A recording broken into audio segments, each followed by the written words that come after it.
One Shot Gaming nga pala mga bossing, nagbabalik na naman. At dahil nga board na naman tayo magsulo, so nakipaglaro muna tayo sa ating mga tropa na loose streak, 'di ba? So dito nag-rotate na kami. Sabi nasa OG raw yung mga siga dahil nagpapap na tayo ng smoke. So pumasok na agad tayo para magpakilala. Kaso lang meron ako hindi inaasahan. Tignan nyo naman, feeling ko napunta ako sa ibang dimensyon. Buti na lang kabado yung kalaban dyan, hindi tayo napatay. 'Di ba? Para tayong pusa siyam yung buhay, 'di ba?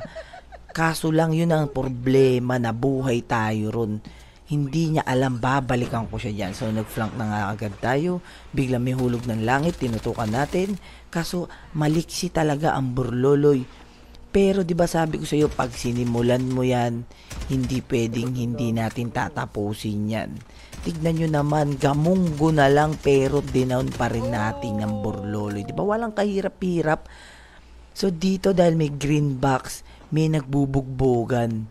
So anong ginawa natin? Sumali na agad tayo dyan. Naghagis na tayo ng mga bomba dyan para ma-distract sila dito. So tinamaan yung isa. Anong ginawa natin? Tinutukan na agad natin yan. So binigwasan na natin. So nagpop-up na agad tayo ng smoke. Nag-snowboard tayo. Kaso ang pangit ng entrance. Pero okay lang. 'Di ba? So yung isa rito nagpakilala. So pinagwalis muna natin ng mga burloloy. Hindi tumagal. So nag-floor wax. Tapos meron pa ngang gusto ditong magpahabol, 'di ba? Kaso napagod siya. Kaya ang ginawa natin, tinutukan na natin 'yan. Kaso biglang may sumausaw. Kaya pinakitaan muna natin ang movement niya. Minarsilin muna natin, nagpapap tayo ng smoke.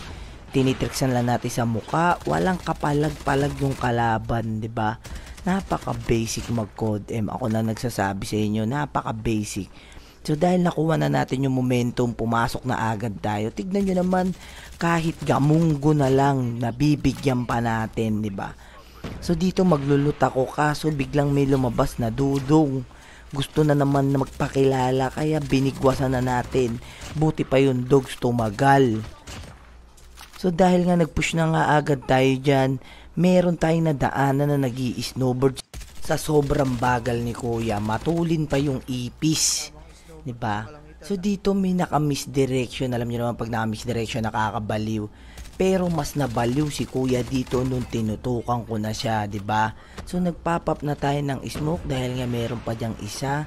So hindi na rin natin pinatagal 'yan, binigwasan na rin natin. Nang ganun lang kabilis. At dahil nga naka-double RC na tayo, confident na tayo. Tingnan niyo naman. Oh, sumisipat.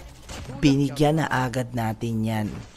So dito, nagpop-up tayo ng smoke, nag-snowboard tayo. Sabi sa inyo, napaka-basic na mag-code M, di ba?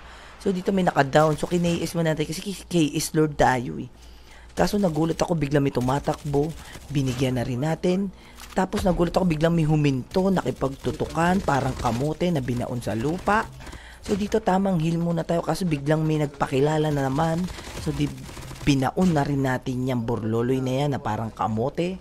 So dito nag-flank na nga agad tayo dahil momentum na natin yung game. Kaso nagulat ako, may anghel ditong bumaba. Ewan ko kung bakit ganun, ba't wala siyang pakpak. At dahil nga momentum na natin to, lahat na namadaanan natin, nagwawalis na tayo ng kalaban. Ito pang isa, tatakas pa sana pero hindi natuloy. 'Di ba? Napaka-basic mag-code M with 19 kills.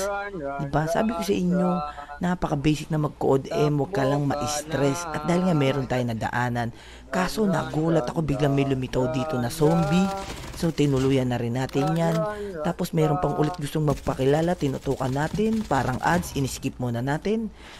Parang mga kamote lang na binabaon sa lupa. So dito may nadaanan na naman tayong magsasaka. So tinuruan ko muna magwalis yung burloloy dyan, diba? Sabi ko sa inyo, napaka-basic mag-code M, wag lang kayong mai-stress. So dito, balak na natin ipamigay yung panalo. Kaso lang, ayaw pumayag ng kakampi natin. Hindi ko alam, dahil siguro baka lose streak sila. So sabi ko, ibigay na namin. Kaso sadista yung mga kakampi ko dito. Hindi ko alam kung bakit. Tapos tignan nyo, nag-down na yung isa. Tapos magpapa-execute ako dahil ang sabi ko, ibigay na namin. Kaso lang pinagdamutan siya ng tadhana. Tignan nyo naman, nagpa-execute na tayo. Tapos tignan nyo yung gagawin ng kakampi natin dito. Hindi ko alam kung nagsisimba ba siya rito o talagang masama ang kanyang hangarin. Tingnan nyo naman, tinutukan ng burlolo yung kalaban, dinown talaga. Sorry kuya kung napapanood mo man to. Kaya kung natapos mo tong video na to, make sure na mag-follow ka na dyan. And then, mag-iwan ka na rin ng react at i-share mo na rin yan sa mga tropa mo. So, everyday may live tayo sa TikTok. So, kita-kits na lang ulit tayo sa susunod na video, mga bossing.